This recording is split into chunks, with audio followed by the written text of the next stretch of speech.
Hello दोस्तों, आप सभी का स्वागत है। आपने पिछले क्लास तक 10 क्वेश्चन कर लिए हैं एक्सरसाइज 8.1 के। आज हम 11वां क्वेश्चन करेंगे, जिसके अंदर टोटल 5 क्वेश्चन है।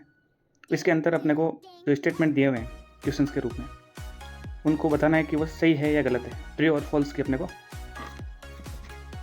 जानकारी मिलेगी उससे कि वो जो स्टेटमेंट दिया है वो सही है या गलत है। तो जो 5 क्वेश्चन है वो बहुत ही अच्छे हैं और इससे आपको जो कॉन्सेप्ट है वो और अच्छे से क्लियर होगा और स्ट्रॉन्ग होगा आपका कॉन्सेप्ट। तो क्लास को शुरू करते हैं। क्वेश्चन दिया है कि 10a is always less than 1, मतलब 10a की जो वैल्यू है वो हमेशा 1 से कम होगी। ये ट्रू है या फॉल्स है? तो अपन देख लेते हैं इसको। ट्रिग्नोमेट्रिक रेशियो क्या होता है? 10a इज इक्वल टू होता है P/B, मतलब परपेंडिकुलर डिवाइड बाई बेस, लंब अपॉन आधार। अब अपने को एक चीज़ पता है ट्रायंगल में,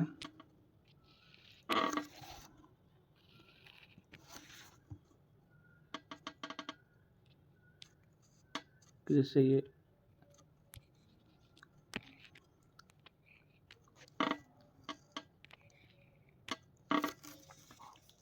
ट्रायंगल में ABC में भी अपने को राइट एंगल ट्रायंगल ले लिया अपने।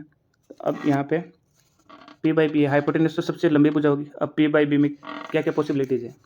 3 पॉसिबिलिटीज़ हैं कि P की वैल्यू या तो ग्रेटर देन हो सकती है, या इक्वल हो सकती है, या लेस देन हो सकती है 20 से। ये तीनों पॉसिबिलिटीज़ पॉसिबल है। तो इन केस में क्या होगा? अगर P ग्रेटर देन बेस हो जाएगा, परपेंडिकुलर ग्रेटर देन बेस हो जाएगा, तो 10a की वैल्यू कितनी हो जाएगी? Greater than 1। अगर P B के बराबर हो जाता है तो 10a की वैल्यू कितनी हो जाएगी?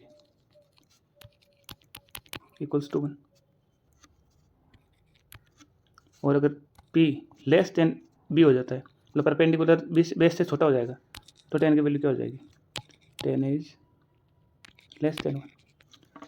तो इनसे आपने को पता चल रहा है कि 10 की तीनों वैल्यू पॉसिबल है। 1 से कम भी पॉसिबल है, 1 के बराबर भी पॉसिबल है, और 1 से ज़्यादा भी पॉसिबल है। तो इसलिए ये स्टेटमेंट क्या हो जाएगा? So the given statement is false, मतलब असत्य है ये।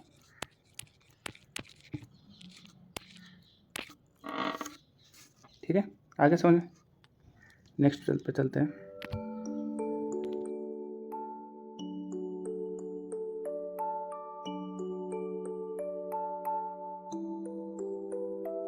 उनका क्वेश्चन नंबर 2, इसमें दिया है कि sec is equal to 12 divide by 5। तो ये है क्या पॉसिबल किसी कोण के लिए? तो देखते हैं इसका क्या।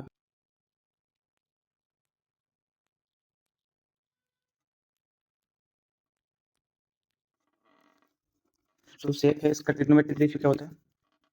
इसका ट्रिग्नोमेट्रिक रेशियो होता है अपने हाइपोटेन्यूज डिवाइड बाई बेस।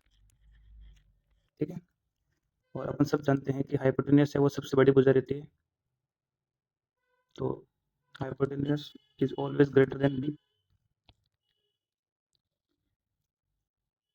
जो इसमें दिया हुआ है। सेक है, हाइपोटेन्यूज 12 है और बेस है 5। तो इसका मतलब है कि जो सेक है उसकी वैल्यू हमेशा 1 से ज़्यादा रहेगी। 1 से ज़्यादा रहेगी तो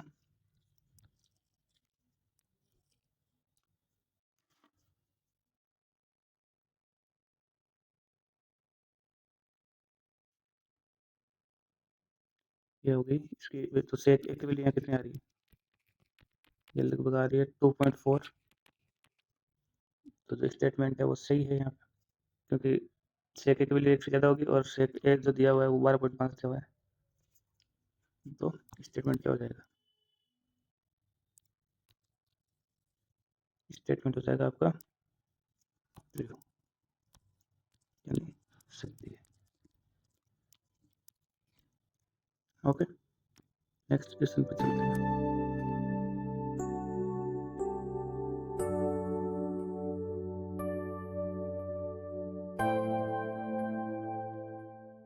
पार्ट 3, क्वेश्चन नंबर 11 का पार्ट 3। इसमें लिखा है कि cos is the abbreviation of cosine, मतलब कोस है वो कोसेंट का संक्षिप्त रूप है। तो आपने जो पहले देखा था कि संक्षिप्त रूप किसका क्या है, तो इसमें देख लेते हैं कि साइन है वो संक्षिप्त रूप है साइन का, कोस है वो संक्षिप्त रूप है कोसाइन का, टेन जो है वो है टेंजेंट का, कोट है वो है कोटेंजेंट का। उसी प्रकार सेक है वो है सेकेंड का, और जो कोसेक है वो है कोसेक का। तो इसमें बोला है कि कोस है वो कोसेंट का है, जो गलत है, क्योंकि कोस है वो कोसाइन का है। तो इसलिए स्टेटमेंट क्या हो जाएगा, इसमें रहेगा cos is the abbreviation of cosine। ठीक है, so statement is false। तो कोस है वो संक्षिप्त रूप है कोसाइन का, इसलिए जो कथन है वो असत्य है। ठीक है,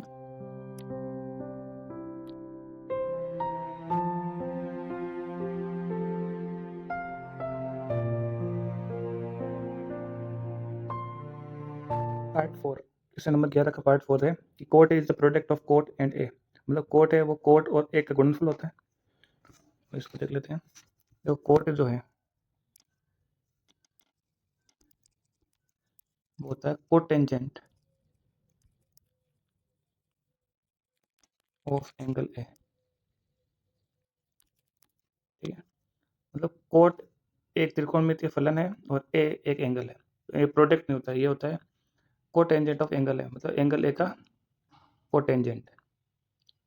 तो इसका मतलब क्या हो गया, जो स्टेटमेंट है वो क्या हो गया,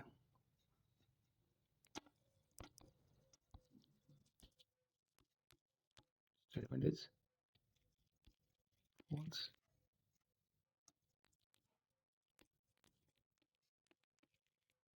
ऐसे ओके, नेक्स्ट देख लेते हैं, next question.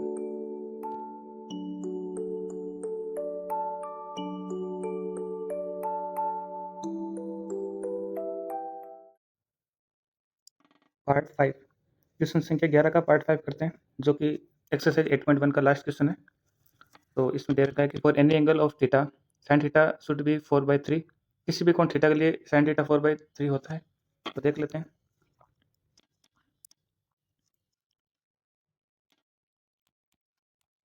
Sign theta is equal to दे रखा है 4/3, और जो साइन थीटा होता है उसका जो ट्रिग्नोमेट्रिक रेशियो होता है वो होता है आपका परपेंडिकुलर डिवाइड बाय हाइपोटेन्यूज, मतलब लंब अपॉन करण। अब यहाँ पे परपेंडिकुलर दे रखा है 4 और हाइपोटेन्यूज दे रखा है 3, जो कि पॉसिबल नहीं है, क्योंकि हाइपोटेन्यूज लेस देन परपेंडिकुलर दे रखा है, जो कि पॉसिबल नहीं है। तो इसमें इसलिए साइन थीटा के जो मान है वो एक से अधिक संभव नहीं है, क्योंकि यहाँ तो एक से ज़्यादा आएगा, 4/3 है। तो साइन थीटा की जो वैल्यू है वो 1 से लगा के -1 से लगा के 1 के बीच में जो स्टेटमेंट दे रखा है उसके अनुसार साइन की वैल्यू है वो 1 से ज़्यादा जा रही है, तो स्टेटमेंट गलत है। The value of sine theta never exceed 1, so statement is false। Sine theta की वैल्यू 1 से ज़्यादा नहीं हो सकती, इसलिए स्टेटमेंट गलत है, ऐसे हो गई। तो अपन ने टोटल 5 क्वेश्चन देखे इसमें। क्वेश्चन नंबर जो इसका पार्ट 1 2 3 4 5 था, तो इसको एक बार सबको एक बार देख लेते हैं। फॉल्स, 2 का क्या था ट्रू, 3 का क्या था 3 का भी फॉल्स, 4 का भी फॉल्स और 5 का भी फॉल्स। तो इस प्रकार से अपने पूरा क्वेश्चन कर लिए 11 के पॉइंट पाँचों। इसमें एक जो सेकंड वाला वो ट्रू है और बाकी सब फॉल्स है। तो इसी के साथ में जो अपनी प्रश्नावली 8.1 है, एक्सरसाइज 8.1 कंप्लीट होती है।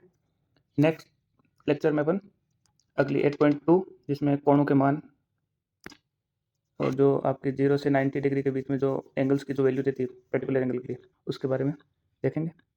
धन्यवाद। Okay, thank you very much.